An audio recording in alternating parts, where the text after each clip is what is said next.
I kidnapped my mother.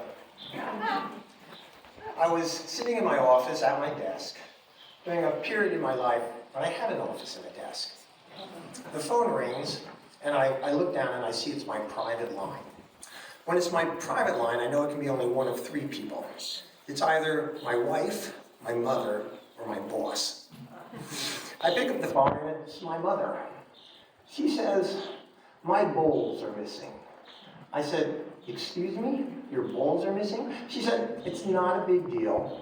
Don't worry about it. I know your boys took them. But next time you're at the house, just bring them back." Okay. I said, "Fine, I'll take care of that." A few months go by. I'm back at my desk. Same office, same phone. It's my mother again. She says, "I need for you to talk to the neighbors." I said, "Sure, what's going on?" She said, "The neighbors are dumping their trash in my yard." I said, "Is it a lot of trash?" She said, "It's a very big pile of trash. You need to speak to them." So I registered her complaint about the trash, along with her complaint about the missing bowls, and I did the exact same thing, which was nothing. In the mornings, my mother would drive to the 7-Eleven to get soup. She would buy 2 or 3 containers of soup in these cardboard containers. She would then go home and she would eat very little, maybe 2 or 3 spoonfuls of soup, and then she would take the containers and put them in the refrigerator. Several hours later, she will have forgotten that she went to the 7-Eleven, and she'll go back and get more, 2 or 3 more containers of soup. She'll come home, she'll have a tiny little bit, she'll put these containers, cardboard containers filled with soup in the refrigerator. After a while, as you might imagine, she had quite a collection of soup in her refrigerator. Sometimes as many as 50, 60, even 70 containers of soup. So, once a month or so, I would come by with a large plastic bag, and I would empty her refrigerator of the soup. All the while I was doing that, she would be screaming at me to get out of the house.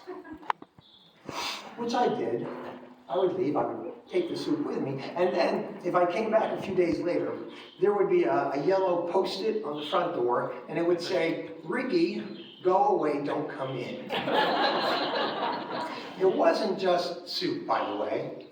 My mother needed money, and to get money, she would go to the bank. You know, she needed gasoline, and she was a smoker, so she had to buy cigarettes, and of course, you know, the soup.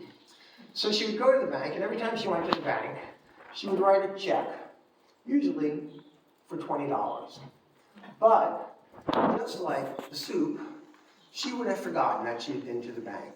Sometimes she would go to the bank 4 times a day, always writing a check, never more than $25. We talked about some of this, and we even talked about going to assisted living.